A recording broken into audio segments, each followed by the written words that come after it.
Sobat Kebangsaan. Hari ini kita akan membahas sesuatu yang sangat krusial bagi masa depan bangsa. Apakah pemerintahan Prabowo benar-benar tanpa strategi dan desain yang jelas? Sudah 5 bulan pemerintahan berjalan, namun yang kita lihat justru para menteri, kepala badan, kepala Polri, Panglima TNI, kepala Kejaksaan dan KPK, hingga aparat penegak hukum lainnya seperti kehilangan arah, menunggu perintah tanpa inisiatif. Sementara itu Prabowo sibuk melontarkan wacana tanpa konsep yang jelas.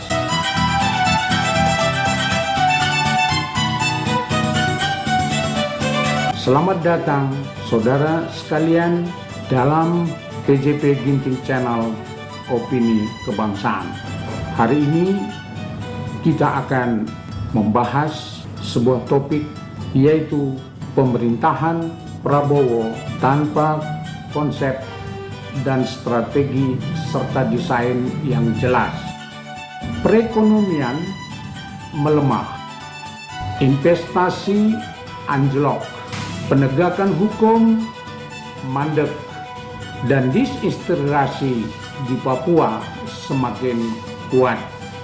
Apakah pemerintahan ini benar-benar sedang berjalan tanpa arah, atau ada skenario yang lebih besar sedang dimainkan? Mari kita bahas lebih dalam. 5 bulan berjalan kabinet pemerintahan Prabowo tampaknya gamang. Para menteri, kepala badan, Panglima TNI, Kapolri, Jaksa Agung, KPK, ritmenya hanya menunggu perintah presiden. Inisiatif untuk melakukan langkah-langkah terobosan birokratis dan teknokratis sama sekali tidak muncul. Mereka hanya sibuk mengukur sikap dan perilaku politiknya. Apakah akan di-reshuffle atau tidak pada 6 bulan berjalan pemerintahan? Hanya Presiden Prabowo sibuk mewacanakan dan melemparkan ke publik ide-ide dan gagasan-gagasan besarnya tanpa konsepsi strategis dan desain yang koheren integratif. Permasalahan pemerintahan, perekonomian, penegakan hukum, permasalahan sosial, permasalahan disintegrasi, persoalan global sedang menghadang, dan sejumlah permasalahan lain sebagai warisan dari pemerintahan sebelumnya. Dalam mengorkestrasi pemerintahan yang solid, koordinatif, pengambilan keputusan yang cepat, Prabowo kesulitan, sudah terlanjur membuat kabinet jumbo hingga 108 orang. Dalam perekonomian, Prabowo kesulitan memenuhi APBN sebab penerimaan pajak menurun, daya beli masyarakat turun, pengangguran dan PHK besar-besaran, investasi dalam dan luar negeri turun tajam, kewajiban untuk membayar bunga dan cicilan utang sudah waktunya, UMKM banyak gulung tikar. Dalam hal penegakan hukum, Prabowo masih kesulitan karena adanya tekanan politik dari pemerintahan sebelumnya. Prabowo selaku kepala pemerintahan belum cukup keberanian untuk memutus mata rantai kekuasaan dengan pemerintahan sebelumnya. Prabowo belum punya nyali untuk memerintahkan aparat penegak hukum seluruh kasus-kasus korupsi dalam 10 tahun terakhir. Prabowo juga tidak berani mendorong lahirnya undang-undang perampasan kekayaan para koruptor.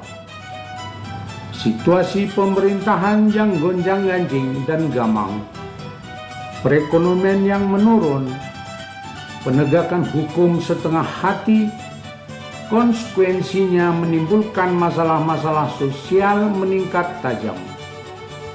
Kesehatan masyarakat terganggu, pendidikan terabaikan, kriminalitas meningkat tajam, kebencian secara horizontal tumbuh di masyarakat. Disintegrasi makin menguat di Papua karena faktor ketidakadilan dan intrik dari permainan global. Pemekaran Papua menjadi 6 provinsi bukanlah jalan untuk mengatasi hal tersebut.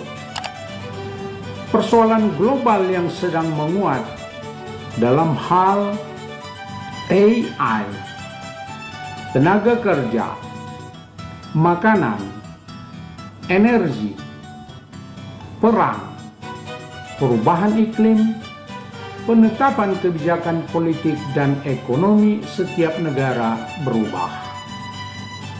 Semua berpengaruh ke Indonesia secara langsung atau tidak langsung. Semua masalah tersebut dalam kacamata akademis, manajemen, dan kebijakan publik tidaklah berdiri sendiri. Tidak mungkin dapat ditangani secara parsial. Haruslah secara koheren, integratif dalam sebuah desain strategi policy. Tidak bisa diselesaikan dengan pertimbangan politik semata.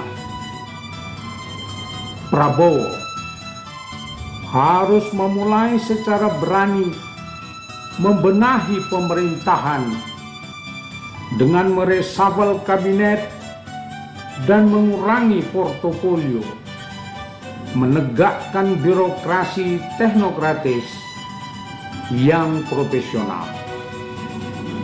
Selain memberi keadilan kepada masyarakat, juga dapat menarik investasi dalam dan luar negeri. Prabowo juga teramat penting mendorong penegakan hukum, membongkar semua kasus korupsi yang berdampak positif terhadap rasa keadilan rakyat, pengembalian uang negara, kepercayaan tumbuh pada investor asing. Penegakan hukum yang konsisten terhadap koruptor dan kejahatan lainnya berdampak pada perekonomian dengan masuknya investasi. Iklim usaha akan semakin membaik, pengangguran dapat ditekan, PHK dapat dicegah. Dampak positifnya, negara dapat masukkan pajak lebih besar, daya beli masyarakat meningkat, inflasi dapat diturunkan. Bila anggaran pemerintah cukup dapat mengatasi masalah sosial dan pencegahan disintegrasi di Papua, masyarakat Papua dapat diupayakan lebih sejahtera. Di ujungnya, kekhawatiran terhadap isu global yang semakin self-protection dapat diatasi. Saudara, di akhir kajian ini kita berharap Prabowo berani dan cepat membuat grand strategi yang koheren, integratif, mencapai arah dan sasaran yang jelas. Bila tetap dengan kondisi sekarang, maka itu hanya omon-omon dan menghabiskan energi bangsa tanpa arah yang jelas. Jika situasi ini berlanjut, bukankah tidak mungkin Indonesia akan terpuruk? Pemerintahan yang tidak memiliki grand strategi policy yang jelas hanya akan menambah beban rakyat sekaligus menambah penderitaan rakyat. Lalu, bagaimana menurut Anda? Apakah Prabowo masih punya waktu untuk memperbaiki keadaan? Ataukah pemerintahannya akan terus berjalan tanpa arah? Silakan tulis pendapat Anda di kolom komentar. Mari kita diskusikan bersama untuk Indonesia yang lebih baik. Jangan lupa like, komen, dan share video ini agar semakin banyak rakyat yang sadar akan realitas politik kita. Dan tentunya kami berharap subscribe dari Anda ke PJP Ginting Channel Opini Kebangsaan agar opini-opini yang tajam lainnya tetap dapat kami kirimkan. Sampai jumpa di video berikutnya. Salam PJP Ginting Channel Opini Kebangsaan. Terima kasih.